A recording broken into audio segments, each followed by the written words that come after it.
제가 이제 그 무슨 전도 프로그램, 정착 프로그램을 이렇게 가서 세미나를 들은 적이 있었습니다. 이제 그 당시에 이제 되게 유명하고 사람들이 이렇게 각광을 하고 각 교회에서 그 프로그램을 이제 도입을 하던 시대였는데요. 뭐 우리가 알고 있는 소위 말해서 좀 이렇게 이름 있는 분들조차도 이제 그 세미나에 참여하고 그 프로그램에 참여해서 어떻게 하면은 세가족들을 잘 정착시킬 뿐만 아니라 교회가 부흥할 수 있는지 뭐 이런 프로그램이었습니다. 그래서 저는 이제 그것을 이제 들으려고 간 건 아니고 어느 이제 교회에 이제 그 사역을 하려고 했었었는데 거기에 앞서서 그 교회는 이제 그 시스템이니까 공부를 해야 된다고 그래갖고 이제 먼저 듣고 하라 그래서 이제 그걸 들었어요. 근데 뭐 초대해야 된다 뭐 그리고 그냥 초대할 때 그냥 하지 말고 이게 정중하게 그리고 즐겁게 행복하게 뭐 거기까지 좋았습니다. 그리고 말씀도 새 가족들에게 어제도 저희가 이렇게 말씀을 나눴지만 사실 그럴 때마다 진짜 갈등이 있는 게요. 새로 오시는 분들에게 초점을 맞춰서 말씀을 전해야 될지 아니면은 우리 교인들을 중심으로 말씀을 전해야 될지 그거를 생각하기 되게 힘들거든요. 근데 이제 거기서는 새 가족 중심으로 새로 오신 분들 중심으로 하되 설교 같지 않은 설교를 해라. 그러면서 그걸 이제 토크라고 하더라고요. 그래서 마치 이제 뭐 TV에서 좀 이렇게 편한 이야기를 듣는 것처럼 그래서 그걸 어떻게 해야 되냐? 거기 이렇게 나와 있어요. 그래서 그거를 이제 보고 이제 외워서 하도록 이렇게 했고 그렇게 이제 몇 주를 잘 교회로 오게 한 다음에 결정적으로 정착을 시키는 이제 날이 있는데 그게 뭐냐면 뭐 8주인가 7주인가 정확하게 기억이 안 나는데요. 그분들을 이제 외부로 데리고 나가서 일종의 수련회를 하는 건데요. 1박 2일 혹은 뭐 하루 이렇게 온종일 성령을 체험하는 그 집회를 하라는 거예요. 그래서 그 성령 체험 집회에 여러 가지 이제 모델이 있었었는데 두 가지가 보통 이제 행해지고 있었었는데 하나는 뭐냐면 여러분 아실 겁니다. 이제 그 막 뜨겁게 막 기도하고 뜨겁게 막 찬양을 하다가 앞에 사람 나오라고 이렇게 해서 머리를 이렇게 툭툭 치면 이제 뒤에서 이제 받을 준비를 하고 툭 치면 받고 툭 치면 받고 그걸 뭐 임파테이션이라고 하던데 그것도 임파테이션도 제대로 된 임파테이션을 해야 되는데 여기는 이제 일종의 그게 매뉴얼화 돼 있어요. 그걸 하든지 아니면은 우리나라에서 개발된 또 한 가지 프로그램이 있었는데 그 금리빨 그걸 하라는 거예요. 그래서 이제 그게 뭐냐 했더니 이제 보여주겠다. 그래서 실연을 해주는데 어떻게 했냐면 자 우리 해보세요. 그래서 서로 하고 속이 다 보이는 거죠. 그래서 그 아말금 있으신 분들이 손들어 보려고 해서 다 손들어 보고 아말금이 이렇게 덮는 거잖아요. 이에 그게 얼마나 이제 안 좋은 건지 막 이렇게 얘기를 하면서 하나님께서 이제 아말금을 성령님께서 금으로 만들어 주신다고 그러면서 이제 서로 이렇게 보게 한 다음에 앞에서 이제 그 사회자가 예수 이름으로 명하노니 아말금은 금으로 변할지어다 이렇게 하면 자 서로 다시 보세요. 그래서 누래지지 않았습니까? 손 들어보세요. 누래진 사람. 그게 어떻게 누래졌는지는 잘 모르겠지만 그래서 이렇게 손을 들어서 이제 누래지니까 이게 성령의 체험이다. 이렇게 하는 거예요. 제가 이제 그거를 보고 이게 뭐냐, 저는 느낌이 무슨 서커스 보는 것 같은 느낌이 들어서, 아니 매직쇼? 그래서 이거는 기독교가 아니지 않냐 생각이 들어서 그 자리를 박차고 나왔어요. 그리고 그 교회에 가지 않았습니다. 결국 그 프로그램이 거의 없어지다시피 했고요.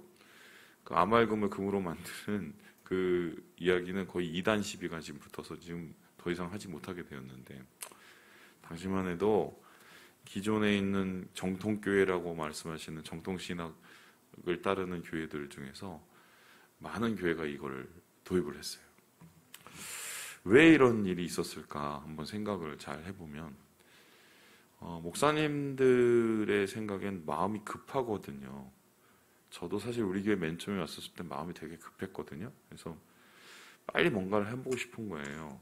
성도들도 빨리 막 확 늘어났으면 좋겠고, 교회도 빨리 뭔가 확 뭐 이렇게 잘 돌아갔으면 좋겠고, 그리고 뭔가 막 이 성장의 기운이 막 북돋아서 뭐 소위 말해서 건물도 막 짓고 사업도 크게 하고 막 이런 이제 급한 마음들이 있기 때문에 소위 말해서 이제 좀 극단적인 방법들을 생각하게 되는 거죠.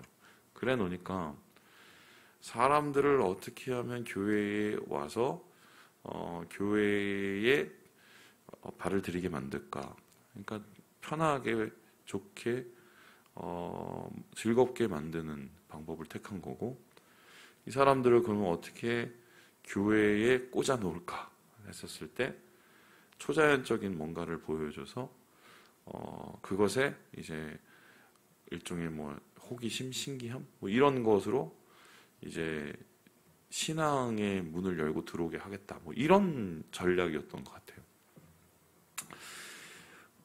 근데 저도 생각을 해보면 솔직히 저 사역을 할 때 사역이 잘 안 풀리면 무슨 생각을 했었냐면, 야, 기도를 한번 세게 해서 뭔가 교회에 기적이 한번 나타나야 돼. 교회에 한번 뭔가 큰 뭐 성령의 역사가 나타나서 막 불이 붙어야 이게 막 교회가 막 이렇게 잘 되고 말이야. 뭐 이런 생각이 있었어요. 그래서 한때 제가 하나님 앞에 그렇게 기도를 했었어요. 우리 교회 와서 하나님 센 거 한 방, 하나님의 그 나타나는 역사 한 방 이렇게 보여주셔서 교회가 하나님 살아계신 걸 보게 해달라고, 그렇게 제가 기도를 그렇게 어리석게 드린 적이 있어요.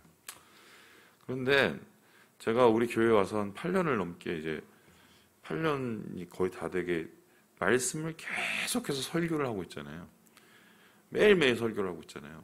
그리고 매일 성경은 여러분 아시겠지만 성경 정권이 5년인가마다 한 번씩 돌아간단 말이에요. 그러면 이제 제가 최소한 우리 교회에서 성경 정권 한 권을 한 바퀴 돈 거예요. 이 설교를 준비하다 보면은 성경을 공부해야 되고, 성경을 또 설교를 해야 되니까 조금 더 깊이 봐야 되고, 그러면서 딱 눈에 들어왔던 게 뭐냐면 이스라엘 백성의 변화 과정이었어요. 여러분, 이스라엘 백성이 우리의 생각으로는 하나님의 큰 거 한 방이 없어서, 하나님의 짜릿한 뭐 기적의 한 방이 없어서 변화하지 않은 게 아니에요.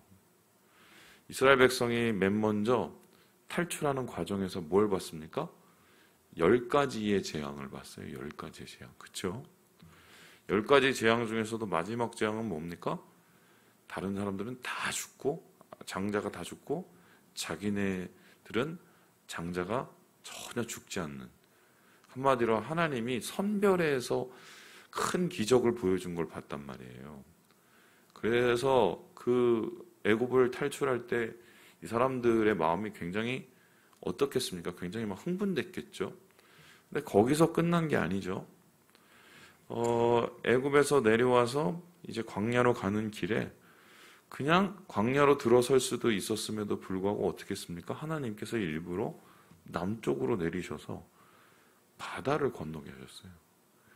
여러분, 세상에 바다가 갈라져서 그 바다를 건넌 그 백성이 있겠어요? 그러니까 그 바다를 마른 땅과 같이 걸었다고 얘기를 하면서 그 바다를 건넌 후에 따라오던 애굽의 병사들이 다 수장되는 것을 보면서 소고를 치고 춤을 치고 찬양하면서 소위 말해서 축제가 벌어지, 축제가. 그러면 이스라엘 백성만큼 이렇게 짜릿한 하나님의 역사 한 방, 기적의 한 방을 본 사람들은 있다 없다? 없어요. 그렇게 했으면 우리 생각에는 그 이후의 광야 생활은 하나님 감사합니다. 하나님 찬양합니다. 하나님 높여드립니다. 내가 이제는 하나님을 확실하게 내가 살아계심을 알고 믿겠습니다. 이래야 된다고 생각을 하거든요. 그런데 여러분 아시는 것처럼 이스라엘의 광야 생활은 어떻게 됐습니까? 1년이나 2년이면 끝날 광야 생활이 몇 년에 걸쳐서 이어지죠? 40년이나 38년이 추가가 돼버렸어요. 그 이유가 뭡니까? 민수기에 따르면은 이 사람들이 최소 10번 이상을 나를 시험하고 나에게 불순종했다고 얘기가 나옵니다. 말이 10번이지 여기서 하나님께서 10번이라고 하는 것은 계속 그랬다는 거예요. 계속. 그러면은 큰 거 한 방도 아니고 두 방을 보고 심지어는 그 광야 생활 속에서도 하나님께서 물 나오게 해줘. 메추리가 날라와. 매일매일 아침마다 떨어지는 만나를 주소. 그렇게 하나님의 은혜와 하나님의 역사를 경험했음에도 불구하고 그들의 마음이 예전보다 별로 나아지지도 않고 그리고 신앙이라는 것은 점점 자라기는커녕 쇠퇴해갔던 이유는 뭐냐면 진짜 신앙이 무엇인지 어떻게 하면 신앙이 뿌리 내리는지 어떻게 하면 신앙이 제대로 자라나는지를 다시 고민하게 해야 되는 거란 말이죠. 오늘 말씀이 바로 그 이야기예요. 앞서서 이 히브리서 기자가 고난 속에서도 예수를 바라보자. 예수님도 고난을 참으시고 그 고난을 통해서 우리를 구원하신 분 아니냐. 예수를 바라보고 이거 이겨내자라고 얘기를 했어요. 그런데 이렇게 말을 하면서도 실제적으로 그들이 앞으로 살아가면서 어떠한 모습과 어떤 불안함이 있을지 히브리서 기자는 예상을 했거든요. 크게 하나님의 기적을 본 이스라엘 백성들조차도 순간순간 무너졌단 말이에요. 작은 것에서 무너져서 큰 것에 완전히 무너짐이 나타나지 않습니까? 그래서 히브리서를 쓴 기자가 우리에게 하고 싶은 진짜 믿음이란 무엇이냐, 믿음이 진짜 자라나는 방법은 무엇이나 했었을 때 오늘 이렇게 이야기를 하고 있습니다. 우리 함께 13절의 말씀을 같이 한번 읽어보도록 하겠습니다. 13절 말씀입니다. 시작. 오직 오늘이라 일컫는 동안에 매일 피차 권면하여 너희 중에 누구든지 죄의 유혹으로 완고하게 되지 않도록 하라. 이 말씀이 되게 중요한 게 세 가지 의미가 있습니다. 첫 번째는 뭐냐면 오늘이라는 거예요. 신앙은 뭐다? 오늘이에요. 신앙은 어제를 딛고 살아가는 오늘입니다.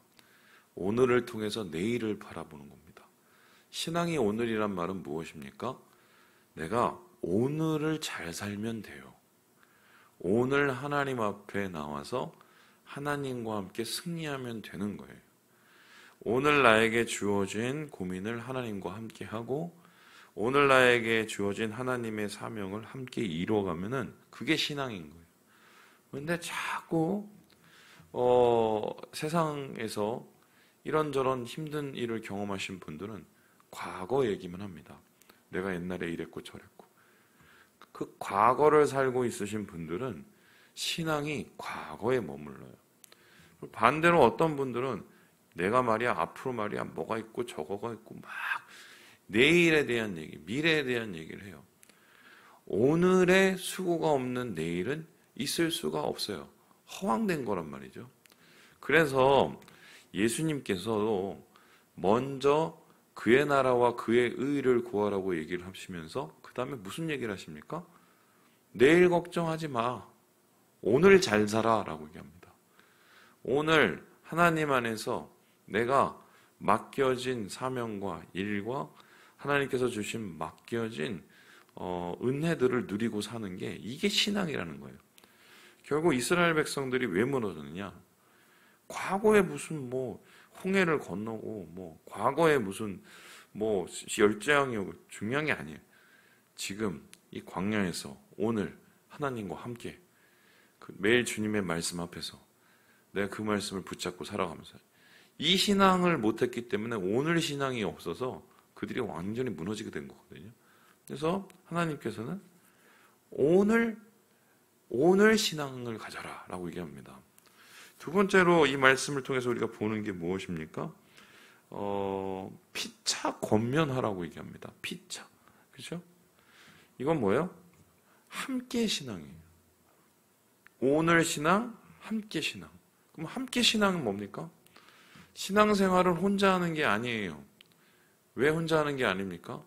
자기 혼자 신앙생활을 하다 보면 자꾸 자기 안에 갇히고 자기중심적인 생각이 빠집니다. 사람이란 게 그래요. 그래서 때로는 같이 있는 것이 부담되기도 하고 불편하기도 하지만 하나님께서 공동체라는 것을 주신 이유는 그 공동체 안에서 부어주신 하나님의 은혜가 있고 그 공동체를 통해서 우리가 받아야 될 훈련이 있고 그 공동체가 함께 이루어져야 될 사명이 있기 때문이에요. 그래서 서로 피창 안에 물고 뜯는 게 교회가 아니라 서로 이 하나님 안에서 오늘을 잘 살 수 있도록 함께 격려하고 함께 축복해주고 함께 이겨내는 게 이게 공동체인데 하나님께서 왜 광야 생활을 개개인이 따로 가게 하거나 가족들이 따로 가게 하지 않고 거의 100만이 넘는 이스라엘 백성을 같이 움직이게 만들었을까요? 함께하는 신앙이 결국 주님 안에서 축복을 받는 신앙이요 천성에 가는 신앙이기 때문이에요. 우리가 계속해서 철로역정을 보면서 무엇을 느끼셨습니까? 크리스찬이 절대 혼자 안 가죠. 어떻게 해요? 하나님께서 신실이라는 사람을 붙여주시고 소망이라는 사람을 붙여주시고 전도자도 가끔 나와 도와주고 심지어는 중간중간에 함께하는 또 수많은 조력자들이 있었죠. 신앙은 오늘 함께하는 거예요. 그리고 마지막으로 오늘 말씀 속에서 13절에서 보게 되는 게 무엇입니까? 완고하게 하지 마라. 완고하게 하지 마라. 그럼 신앙은 결국 뭐냐? 마음이다. 마음 신앙. 완고한다는 게 뭡니까? 고집 부리는 겁니다. 고집 부리는 사람의 특징은 뭡니까? 저도 고집 많이 부려서 아는데 안 들어요. 안 듣고 내 맘대로 합니다. 그러면서 안 도와줬다고 그래요. 근데 사실은 안 들었기 때문에 자기 뜻대로 안 되면 안 되기 때문에 안 듣는 거거든요. 이스라엘 백성이 왜 망했습니까? 하나님이 계속 말씀하셔도 어떻게 해요? 안 들었어요. 자기 고집 부렸어요. 야, 금요일 날은 안식일 그 다음날 것 이틀치 챙겨. 만나를 그렇게 하나님 말씀하셔도 안 챙겨요. 그날 굶어요. 다음날. 내일 거 챙기지 마. 다 썩어버려요. 오늘은 저 가나안으로 가지 마. 가요. 그러다가 다 호르만가 거기서 다 망해요. 지 맘대로 해요. 안 들어요. 고집이 세서. 그래서요, 제가 볼 때는 진짜 신앙의 8할은요, 한 7, 8할은요, 내 고집 꺾는 거예요. 왜 하나님께서 우리를 사랑하시는데 고난을 허락해 주실까? 그렇게 나를 다듬어 가시지 않으시면은 듣지 않고 순종하지 않고 은혜를 못 받기 때문입니다. 그래서 진짜 신앙을 위해서 오늘 하나님께서는 이 영적인 이스라엘 유대 공동체에게 말씀하시기를 오늘 함께 마음으로 순종으로 주님 앞에 나아가야 하나님 안에서 은혜를 누리는 제대로 된 신앙의 성장을 이룰 수 있다고 이야기합니다. 여러분 말씀을 마칩니다. 오늘이 중요합니다. 함께가 중요해요. 우리의 마음을 잘 다스리는 게 중요합니다.